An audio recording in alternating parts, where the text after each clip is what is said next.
Good afternoon, and welcome to the Maryland Center for Construction Education and Innovations webinar series, Shifting the Mindset. I'm Jennifer Sproul, president of MCCI. With me today is our guest, Michael Riegel of AEC Business Strategies.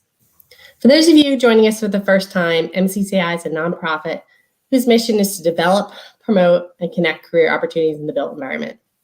You're probably wondering why it is necessary for there to be a nonprofit focused solely on bringing people into careers in the built environment. Well, as you'll hear from Michael today, the construction industry is in dire need of employees. We need to hire over 400,000 workers in 2021 alone. There are many theories as to why we have such a labor shortage in the industry, and really there's no one single answer. Here at the center, we spend a lot of time working with our education partners, starting with students and teachers at the K-12 level, promoting pathways to careers in the built environment, and making sure curricula aligns with what the industry needs. But increasing interest in the industry is only one part of the solution. The built environment industry and companies that encompass it are in steep competition, not with just each other for top talent, but other industries like the tech industry. Students are being wooed to tech with cutting edge innovations, with cultures centered on purpose and caring, and by corporate commitments to diversity and inclusion, the environment, and learning and development. So what does the built environment need to do to compete? Shift our collective mindset about the way business is done. Today's webinar will be a high-level overview of all the steps we think companies need to take to attract and retain their employees. We'll have 5 more webinars focused on the 5 areas we're addressing today. And with that, Michael, I'll let you get to today's webinar. Great, thanks, Jen. I appreciate the invitation to be with you and everyone out there today. Just as a couple of housekeeping items as we are going through, if you have questions, feel free to enter them. And we've got some folks in the background who will be combing through those questions. We will try and get to as many of them in real time as we can. And we're going to leave some time at the end for some additional questions and answers. And we will field as many of them as we can within our hour today. So we're talking about shifting mindset. Essentially what we're trying to think about today is the context of attracting and retaining talent, because at the end of the day, there is a need, and as employers or as individual contributors in an organization, there is this ability to shift a mindset from where we've operated in the past to a new way of thinking and a new way of operating. But let me tell you a little bit about myself first, because it provides some context, I guess. So I've been working in and around the construction industry for the last 30 years. I've worked for construction management firms. I've worked for gas utilities. I've worked for consulting engineering firms. I've worked directly for construction firms. So I've seen and heard and experienced a whole lot. I realized early on in my career that I was much more interested in the business end of the business as well as the people end of the business as I was about the technical aspects of the business, which in retrospect gives me a good insight as to perhaps how we can do things differently and change our thinking in order to get different results. In addition to my experience working in the industry, I'm a certified coach, so I work with lots of individuals and organizations from a coaching perspective. I'm a workshop facilitator, so I work with a lot of technical organizations to bring them skills beyond the technical skills, and we're going to talk about that a little bit later, as well as having some expertise around mentor programs. And mentoring is another topic that we're going to talk about later, but the mentor programs that I've been involved with, both from an public agency perspective, where they were helping contractors who wanted to work in their capital program and needed some assistance and guidance and consulting around growing their business and working professionally in order to integrate themselves within that capital program where there were lots of opportunities, as well as working with some prime contractors who were looking to develop mentor programs for themselves where they could integrate their subcontractors much more seamlessly into the business process. And with that comes some coaching and training and consulting along the way. The last piece is I wrote a book. after all of these years and all of these experiences, I ended up writing a book for trade contractors. It's called Build Like the Big Primes. And it's essentially a business building book for small contractors that are looking to grow and take advantage of the opportunities that are going to come their way within the industry. So that's a little bit about me. And now let's talk about more about what we're going to discuss today. So we're going to talk about organizational behavior. So organizational behavior at a very core level is really about motivation. It's about what makes an organization work, what gets teams to work together. We're going to talk about reimagining corporate culture. And corporate culture is perhaps one of those terms that is a little amorphous, right? You don't quite understand where it all comes together, how it all works. But what we're going to talk about is, what does corporate culture really mean? Why is it important? We're going to talk about technology and innovation and how we can embrace it. Because for the construction industry, in many respects, we have not embraced technology and innovation probably in a way that we can. And there's lots of opportunities to do so in the future. And we'll talk about some of the reasons why we have not, and what some of the benefits are to embracing more of the technology and innovation as we go forward. We're going to talk about diversity and inclusion, and why prioritizing diversity and inclusion and equity is really an area where we can focus on strengthening and growing our companies. We're going to talk about employee training and development, an area that is near and dear to my heart. I do a lot of it, and why growing and upskilling your staff and your employees is critical to the growth of your company and critical to retaining the talent that you've already got. And lastly, we're going to talk about investing in the future workforce. This is a topic that Jen and I have probably kicked around any number of times. It is a little bit like preaching to the choir, right? We are preaching to each other. We are both fully invested and understanding that there is a need out there, and we want to figure out how to help companies unlock that puzzle to finding the talent they need for the future. And so part of what we're talking about is the changing of the mindset, right? And all of this is going to be through the lens of attracting and retaining talent. In many respects, I talk about growth mindset and fixed mindset. So that growth mindset is really that determination, the thing that helps us get through a challenging period. I think about it as the sandpaper, right? You can have a rough piece of lumber. The sandpaper is what smooths it out and makes it much more usable. The fixed mindset, sort of we've always done it that way. I can't get through sort of the attitude of, I hit the first hurdle and I throw up my hands and say, I can't do it. So what we want to start to think about is, how do we adopt that growth mindset for the benefit of your company? Because the growth mindset is thinking in a different way. And as Albert Einstein is attributed with saying, doing the same thing over and over again and expecting a different outcome is the definition of insanity. So what we want to start to think about is thinking differently in order to get different results. But let's set the foundation for where we are.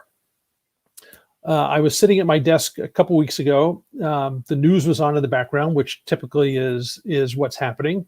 And the jobs report comes across for March. And the top line is 916,000 new jobs in the month of March, which was a phenomenal number. And then they start to go in through the major industries, and they get to construction. And they're talking about 110,000 new hires in the month of March.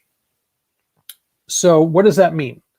Well, that's a quarter, only 25% of what we are going to need essentially for the whole year of 2021, right? ABC is projecting that we're going to need 430,000 new hires in 2021 just to meet the demand.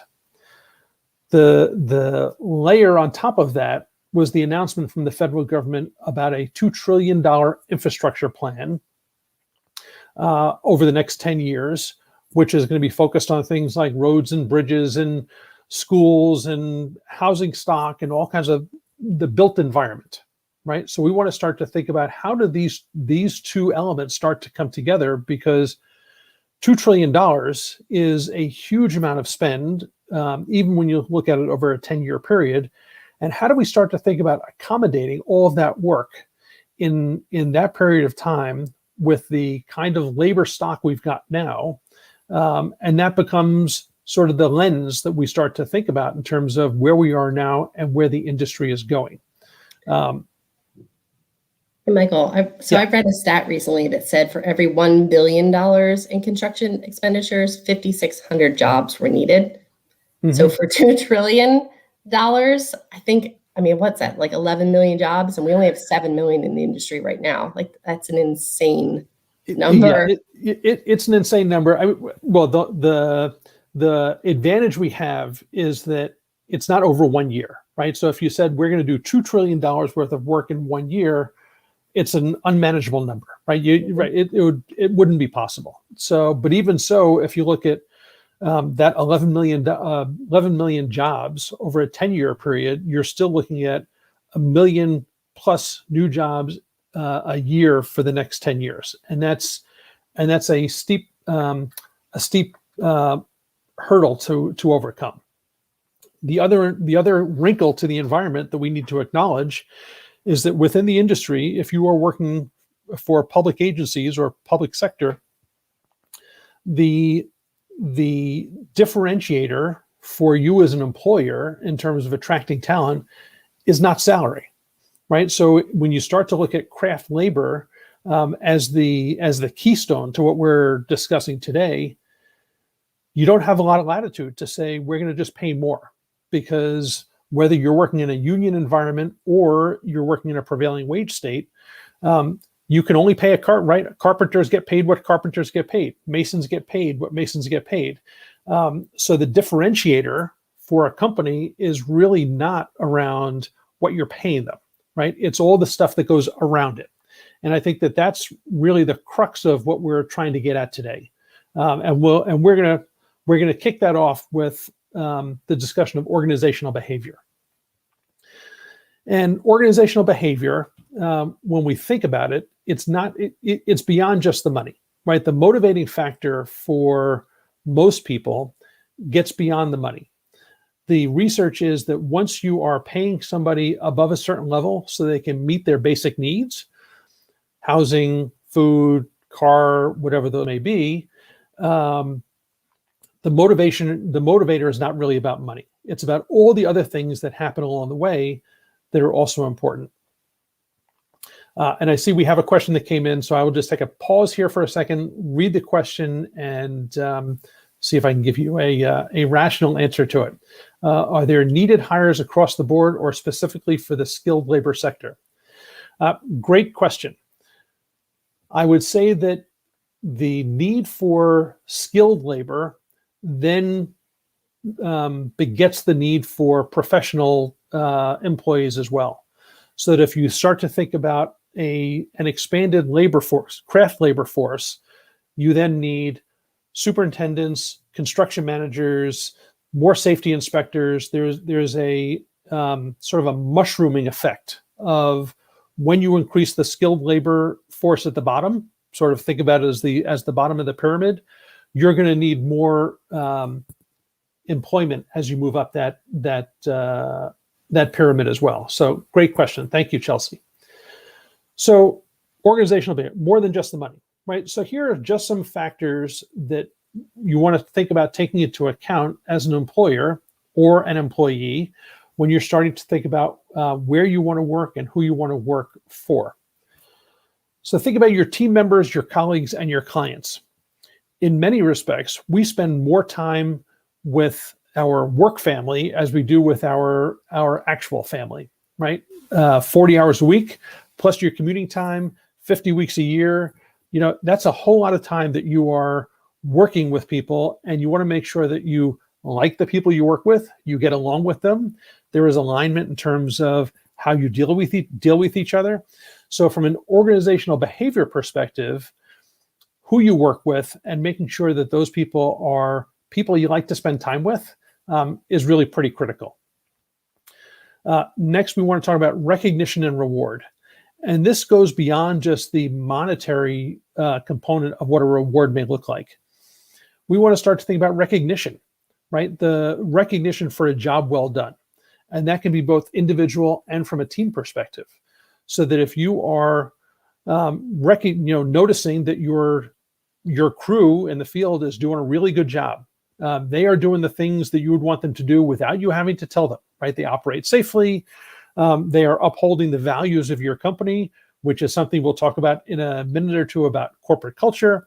You want to make sure you are recognizing them, right? And that becomes critical from the perspective of making it public, right? So it's not just about giving them the pat on the back, but it's letting them and their team members and the rest of the people in their company, in your company, as well as your clients, that these are people who are doing the right job, they're doing the right thing, even when people aren't looking. And from a reward perspective, rewards don't have to be, huge monetary amounts. Think about, right, you can't pay them more from a salary perspective, but if you've got somebody who's outstanding, who's really doing a good job, to be able to tell that person, take your family out to dinner this weekend and give me the receipt, right, goes a very long way toward keeping people involved and invested and engaged in your company. And what we're talking about here is really retaining people for as long as possible. You can't, right, we don't have indentured servitude. You can't keep them forever. But the longer you can keep them, there's a return on investment for you as a company in terms of not having to go through the hiring process, and that can be a costly endeavor, not just from a monetary perspective, but also time and energy. Decision-making and influence. The people you have who are in the field invariably are closest to the problems and the challenges that the project may be facing. The ability to bring them into the decision-making process and giving them some influence and input into how to deal with that particular issue is really pretty powerful, right? Because instead of it being a completely top-down approach, all of a sudden you've now got employees who feel like there's some ability to be bottom-up and to have influence and some role in the decision-making. And the people who are closest to the problem often are the ones who are going to come up with the most creative solutions. So I would encourage you as a business owner or as a manager to really invest in your employees and give them some role in that decision making.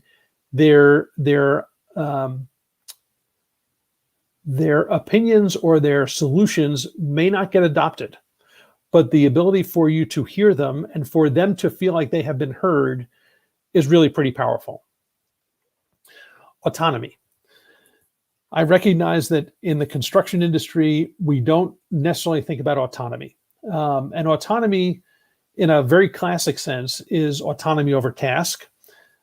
We can't necessarily give people autonomy over task, right? The task is the task. Autonomy over team.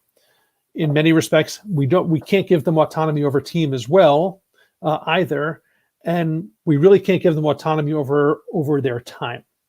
Because the hours of a construction site are the hours of a construction site, right? Generally 7:30 to 3:30, with whatever overtime is permitted.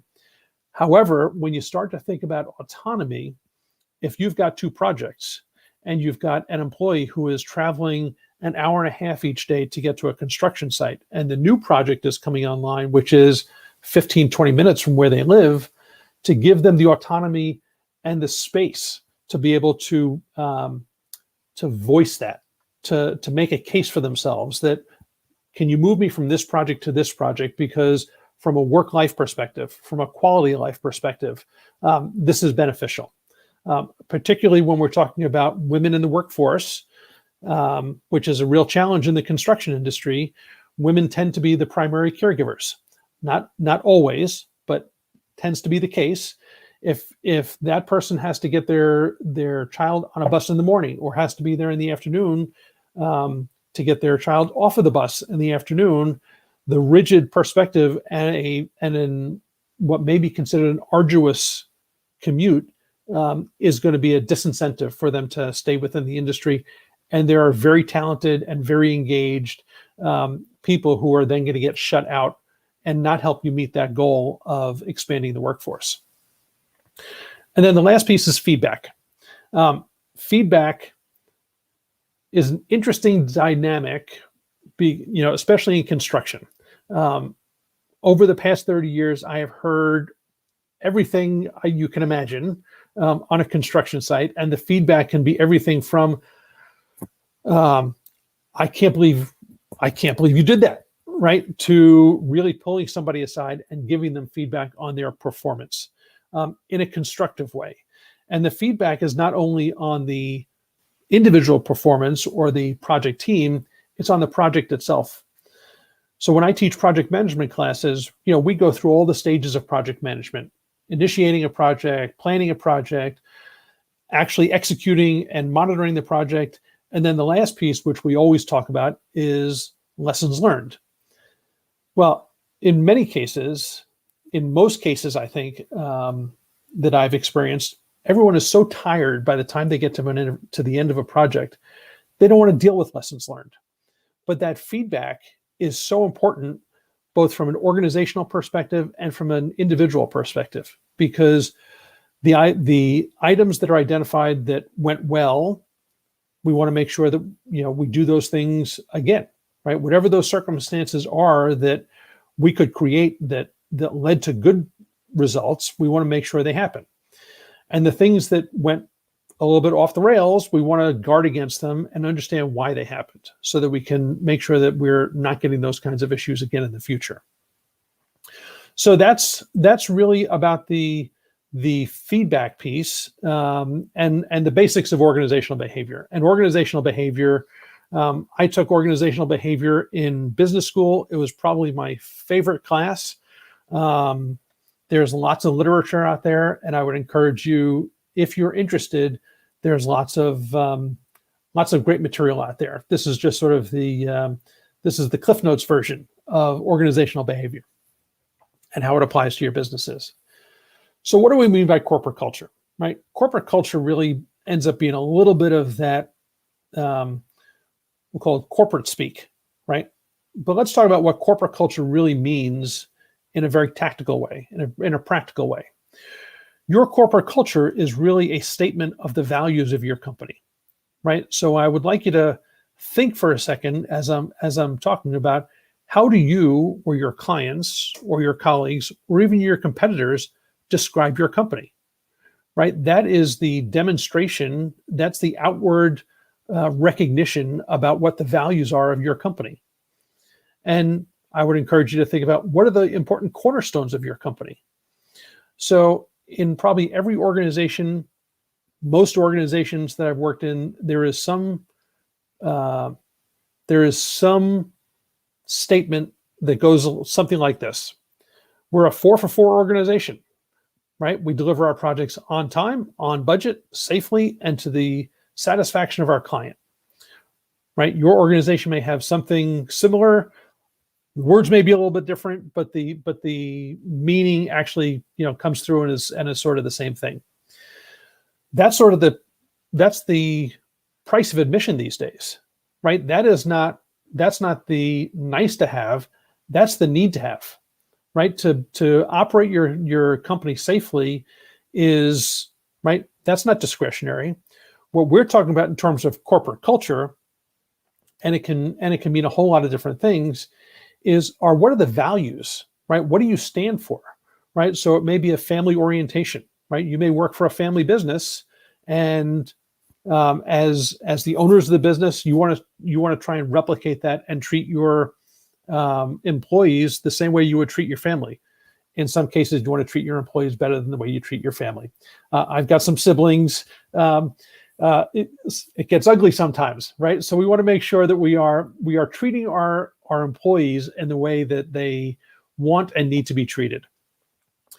So it may be around employee focus. It could be around client orientation, right? There's a whole host of things that we can start to think about in terms of the values of your organization and how they get displayed, right? Because it's not just about having the values, it's about how do other people understand what those values are.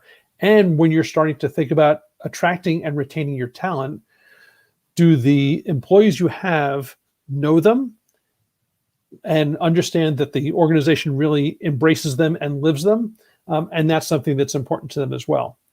So when we're starting to think about some of the issues around corporate culture, we can think about who gets promoted. So in some organizations, the promotions are, really, who's got whose favor, right? It's not really about merit. So we want to start to think about, if your organization is focused on merit and hard work and doing the right things, do your promotions actually reflect that same value? What behaviors are rewarded, right? If what you're looking for is your employees to come forward and raise the issues that are challenging, right? Could be a safety issue on a project site. It could be the way they have heard someone speak to somebody else on the project team or a client, right? If there can be a whole host of things that you would want and encourage your team members to bring to your attention, but are those behaviors rewarded, right? So is there some action that follows it that demonstrates to them that, yes, we talk about the importance of raising safety issues, but then they don't see it get rectified, right? So the behaviors and the actions and the value don't necessarily line up. And then the last piece is who fits in and who doesn't. I have been in the hiring chair any number of times. And in many conversations with my clients, I talk about it from the perspective of, you can pretty much teach somebody who needs to do, teach them the task that they need to do. Obviously, you are not going to hire a carpenter to do the job of an electrician or a mason. But when you are starting to sit across the table and think about who you're going to hire, fit is really one of those things that you want to assess in a very serious way. Because as we talked about, this is a person who's going to spend more of their waking hours with their team members than they will with their spouse or children or partner or whoever it may be. Here's the word of caution, though, and it's a serious caution that I want you to be aware of.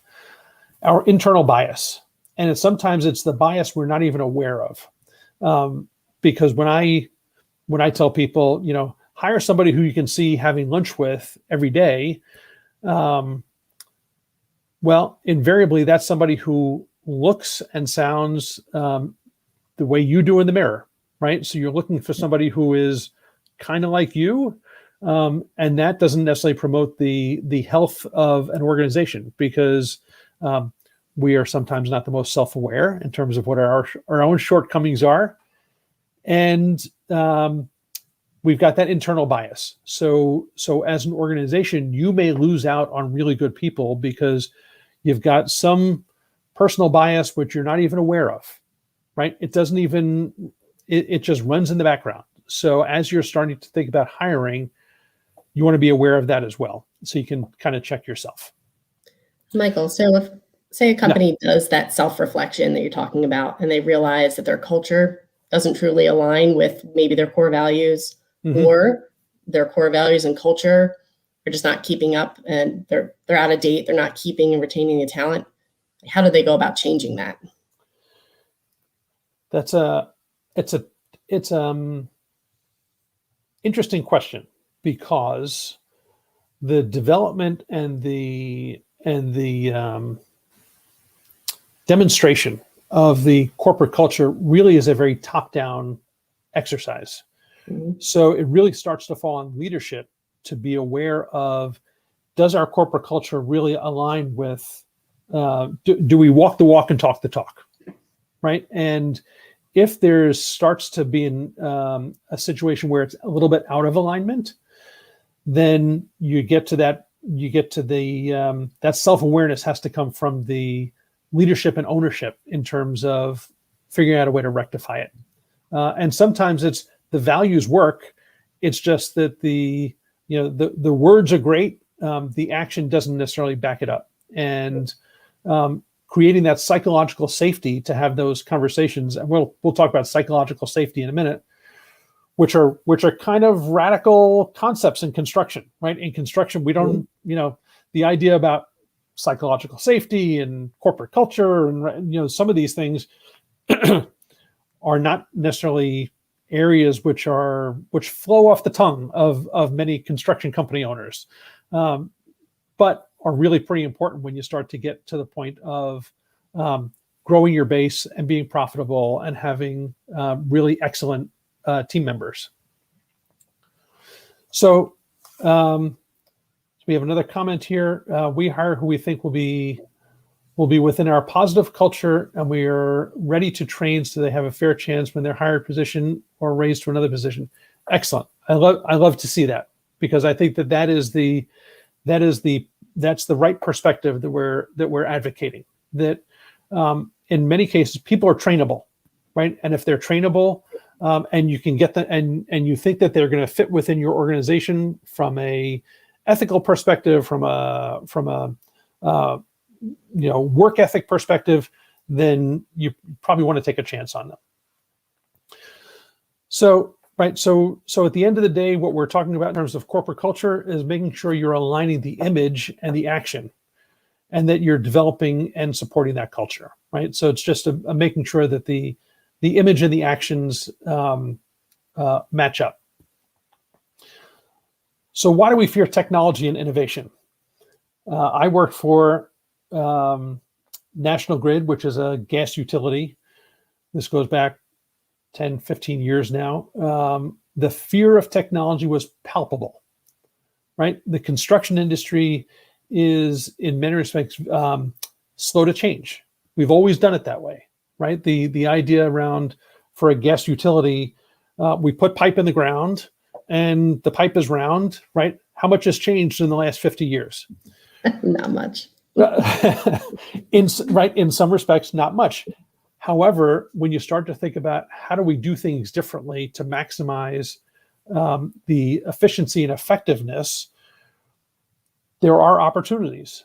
So instead of opening up a street by the utility to put new gas mains in, is there an opportunity to partner with other municipalities so that when the municipality is replacing their water and sewer mains, the utility piggybacks on it to replace their gas mains, right? The gas mains may not be, at the end of their useful life, but the ability to get in when the opportunity strikes is really pretty important.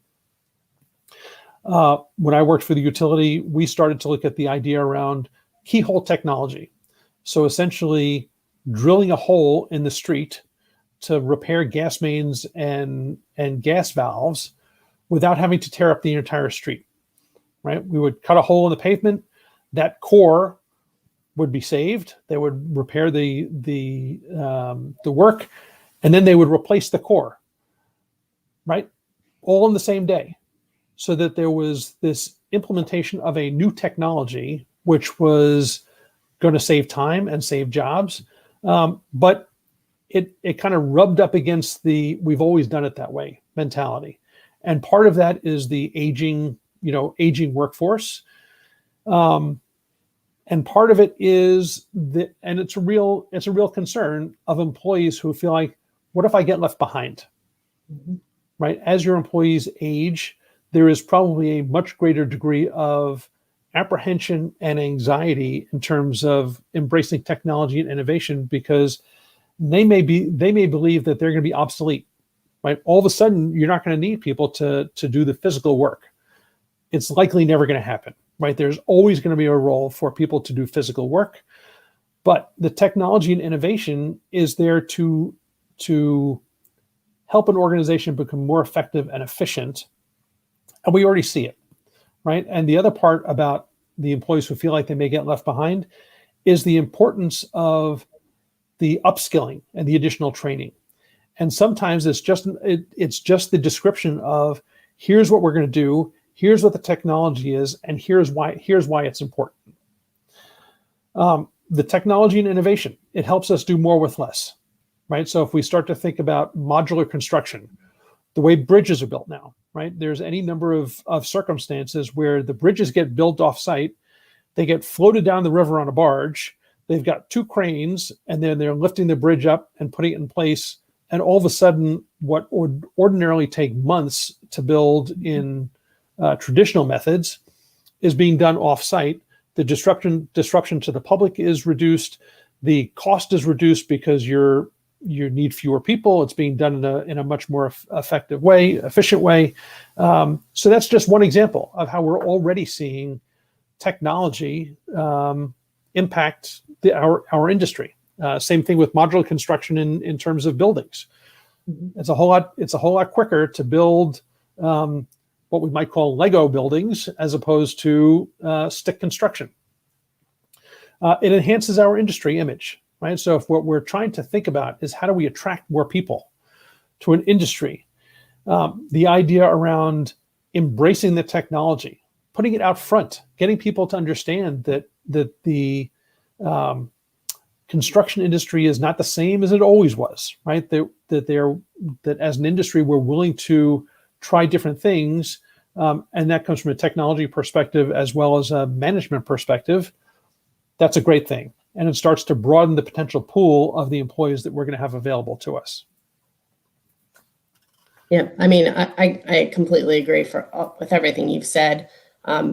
As you alluded to earlier, women who start families often drop out of the construction industry altogether, a lot of times because of the demands of childcare pickups. If you think about modular construction, the fact that it's done in the same place, maybe hours that are more flexible, more appealing to a family structure, it makes those women that otherwise were maybe left the industry because they became mothers or they changed their roles, allows them to continue. And like you said, less people. We already talked about we need to hire more people. So we need less people. It's kind of evening itself out. Yeah, and I think that the tangible impact, and I think that's a great point you make in terms of the flexible hours. Once you're going to a different construction method where you're doing things that are modular offsite, you have that ability to tailor the hours of work that may be more beneficial to your employees, right? So instead of working 8-hour shifts 5 days a week, it may be that you can go to 3 12-hour days. You can go to 4 10-hour days.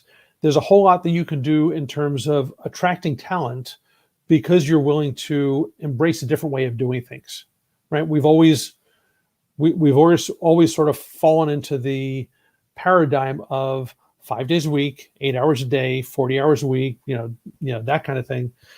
The ability to step out of that a little bit, which can then enhance quality of life, work-life balance, all kinds of other things, is really pretty powerful. Agreed. So diversity requires psychological safety, and we'll talk about psychological safety. So what is psychological safety?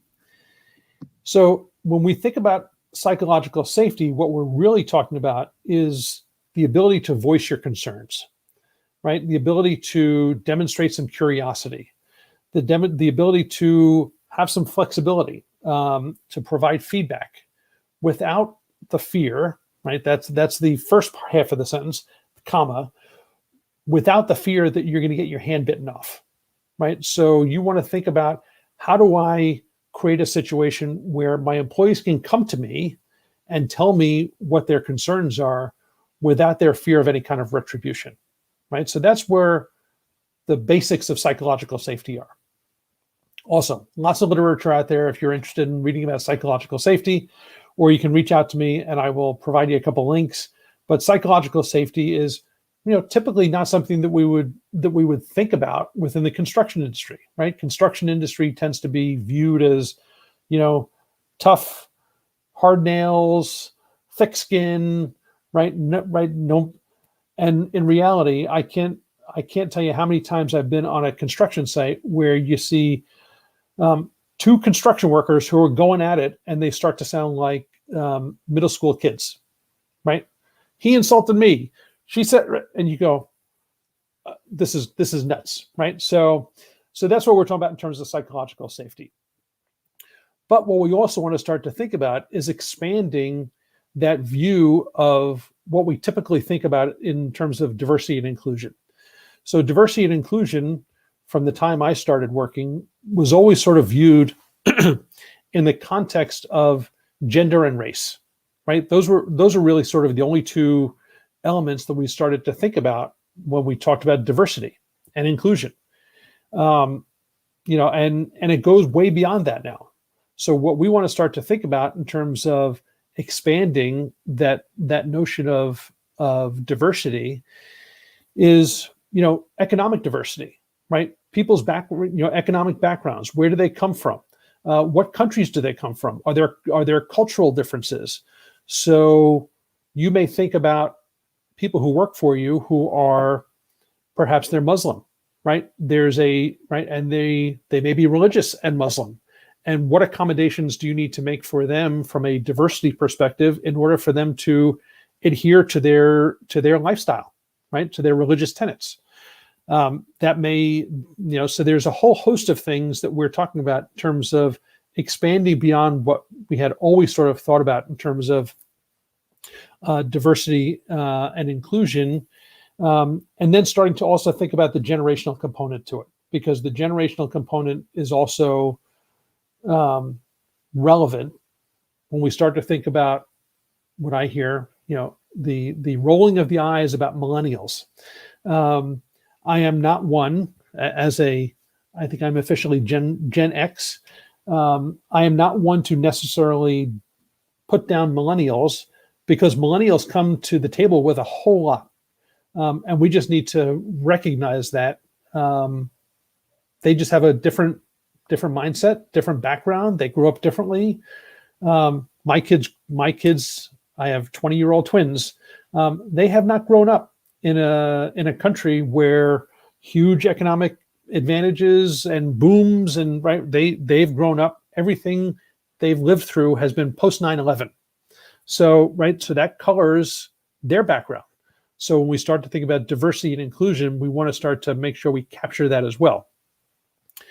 And then the equity piece, right? We want to make sure we're incorporating equity into this as well, because it's not only equity in terms of pay, and we don't have a whole lot of latitude when we're talking about pay, but we want to make sure that we are providing equity in terms of opportunities and the feedback and the supervision.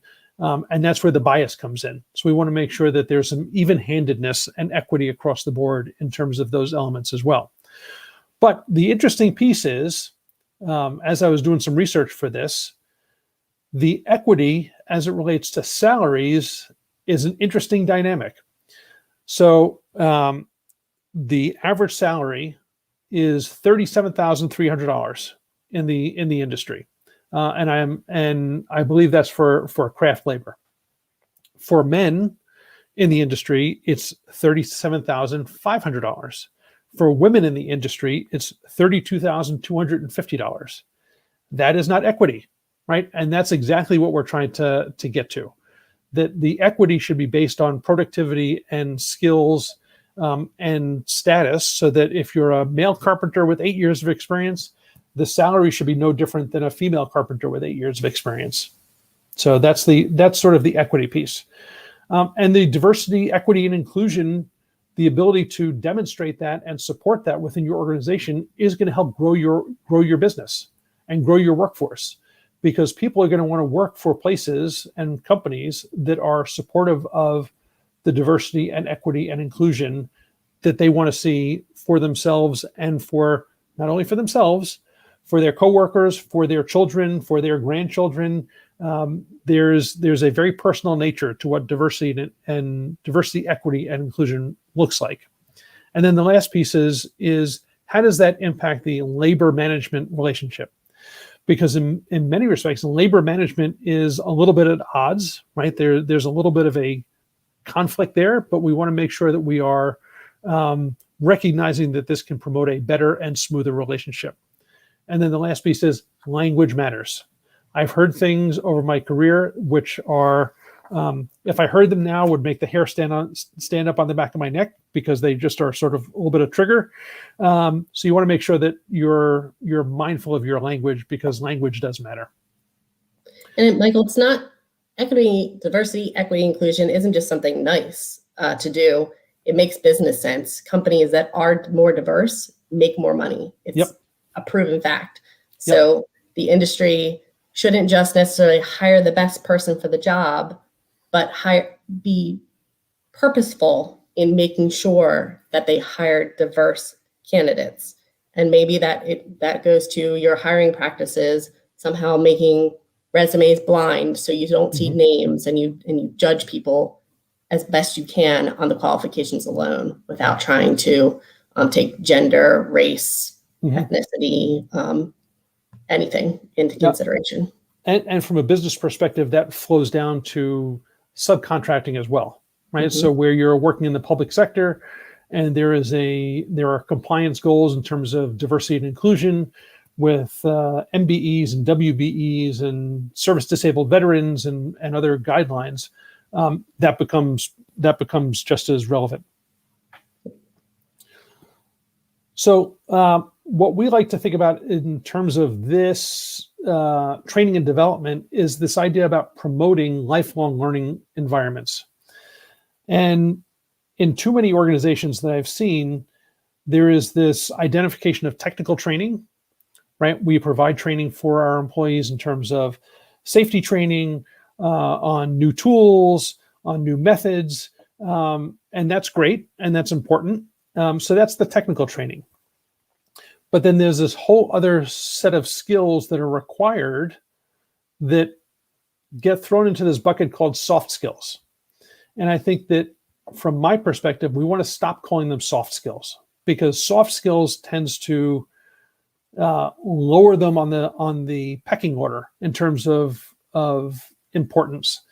And what we're talking about in terms of soft skills are things like critical thinking and problem solving, communication skills, right? There's no environment, no construction environment where communication skills are not perhaps the most relevant skill that anyone can have, because there is constant communications, right? So it's a matter of making sure that the employees you've got are communicating in the way that you want them to communicate and relate to the other people in the way that you want them to relate, the way they approach clients, the way they approach other contractors. There's a whole set of skills in there which are not technical skills. It's not about building. It's about professionalism, and it's about all the other skills that go around it that are going to promote the ability to function at a high level and are going to attract those kinds of people to your company. So if you are providing those kinds of learning opportunities, so you're company A and you provide those opportunities, company B does not really provide those opportunities, that gives you a leg up in terms of attracting and retaining that talent. So we want to start to think about training and development in terms of the return on investment. And in many respects, the cost of that kind of training is pretty low when you start to think about spreading that cost across your whole workforce. However, the return is really, there are costs that are easy to calculate, and there are some that are not so easy to calculate. But when you start to think about retaining your staff longer, and you can start to think about what does it actually cost us to hire and onboard somebody, and you can lengthen that tenure, but from, I think the average now is like 3.2 years for an employee. If you can go from 3.2 years to 4.2 or 5.2 years, that cost of hiring and onboarding goes by the wayside. And when you think about the cost of providing the training for your entire workforce, pretty small in the big picture. We talked about feedback being critical, and teaching people how to both give and receive feedback, because giving and receiving feedback, two totally different things, and there's a lot of egos and emotions involved with it. So that's an area where that is probably ripe for some training for your staff. And then the last piece is about mentor programs. I know a lot of companies are building and implementing mentor programs. Typically, they are structured with older employees mentoring younger employees. And it often centers on things like professionalism and career growth and those kinds of issues, which is great. But from a generational perspective, there is this other opportunity to think about the reverse mentoring, right? The mentoring of your younger generation to your older generation, especially when you start to think about the resistance to technology and innovation. Your younger generation of employees likely grew up with technology. They are not fearful of it. It is part of their everyday life. And to be able to have your younger generation mentor your older generation, and at this point, the latest statistic I saw from 2011 to 2018, the percentage of employees over 55 went from 17% to 22%. So the workforce is aging, while those 25 to 54 went from 75% to 69%, right? So that's not the trend we want to be seeing. There's an opportunity to implement some reverse mentoring programs, which I think would be very beneficial and would gain some traction. And then the last piece, future is now. And this is the topic that Jen and I have been talking about for it seems like for months and months and months. How do we encourage new entries into the construction industry, right? How do we decouple this idea of formal education with intelligence? I've worked on some project sites and with some people where no formal education, but they are some of the smartest people you'll ever meet, right? Naturally bright and intuitive. I worked with somebody at National Grid. He graduated high school. 2 weeks later, he was working for the gas company. 40 years later, he was still working for the gas company.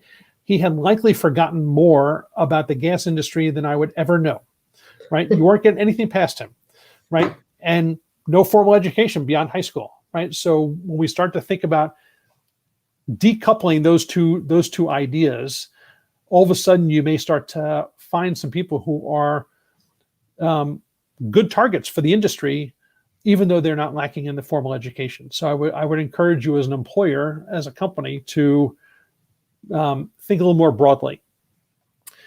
Investing now for long-term benefits. Business now, we seem to go from quarter to quarter, year to year. This is not going to turn around overnight. This is an idea that we may need to be looking at from a decade perspective, right? How do we start to attack this over a 10-year period, which is radically different from the way business is run now, right? Business is thinking, how do I go from this project to the next project to the next project without losing any of my staff? If we start to think broader and more long-term, those benefits are going to start to come both from an engagement perspective and retaining those employees for a much longer period of time. They become You're right, Michael. So, for example, business development is seen as a long-term investment, right? You're not going to develop relationships overnight. We should think about the workforce the same way, and participating in those work-based learning opportunities like internships and youth apprenticeships at the high school, not just post-secondary level, is crucial to growing our talent ourselves. Mm-hmm. I couldn't agree more. And then not the last piece. Another piece is the idea of affiliation, right? Whether it's affiliating with a workforce development program or an apprenticeship program if you're an individual employer, but it's also this idea about affiliating with industry groups, right? So if you're a contractor affiliating with, ABC or the Building Congress or, AIA. I happen to do a lot of work with NAWIC, National Association of Women in Construction. These are, in many respects, pathways to finding talent, right? And finding out what's happening in the industry, because they know things that you would have to do a whole lot of searching on the internet to get the information that they're going to provide you in probably daily or weekly email blasts. So there's a huge value in terms of affiliation from that perspective. And then the last piece is pathways to entrepreneurship. Most of my clients who I work with who are small contractors, they started off as working in the trades. It was somebody who was a painter. They worked for somebody else and then they saw an opportunity, and over time they decided to start their own company. That's the way small companies are built, right? Small companies are really entrepreneurial at a very core level. So the ability to attract people to the industry who may view this as a pathway to business ownership is another element that we should embrace as well. So we're sort of at the end. I think we got about 5 minutes left. We talked about rethinking motivation. What does it look like to motivate your employees? We talked about making sure that your words and your actions align to promote your company's values. Benefits of adopting new means and methods. How diversity, equity, and inclusion promote the growth of your company. We talked about valuing continuous learning, right? The continuous upskilling of your employees. And lastly, where we find the next generation of construction professionals. And with that, we will take a couple of questions since we've got some time. I would encourage you to think about this as you go back to work, which is, I suspect, in about 5 minutes when you're done with your lunch break. How will you share this with your team and when? And what are your key takeaways? And with that, we will, if there are any questions, we will certainly field them at this point. And I want to thank Jen for inviting me to talk to you today. Of course, I always love our conversations. I'm not seeing any questions come in through chat, but I'll wrap it up, and if anything comes up, we'll address them as I do. But again, thanks so much, Michael, for sharing these thoughts with us. I hope our viewers today learned something they can take back to their business, because I know I did. And to everyone there, be sure to check out Michael on his social media platforms that are scrolling at the bottom of your screen there. Thanks for joining us. Don't forget to like and subscribe. Oh, we do have one. Thanks, Krista. We really appreciate that. Excellent. Appreciate the share. Absolutely. This has been recorded, so you can share this as much as you want. So again, thanks. Don't forget to like and subscribe so you can keep up with MCCI on all of our upcoming webinars. We actually have a new webinar series starting next week geared towards students as well. So follow us. Tune in next month when we talk about reimagining your corporate culture. Thanks, everyone. Have a great day.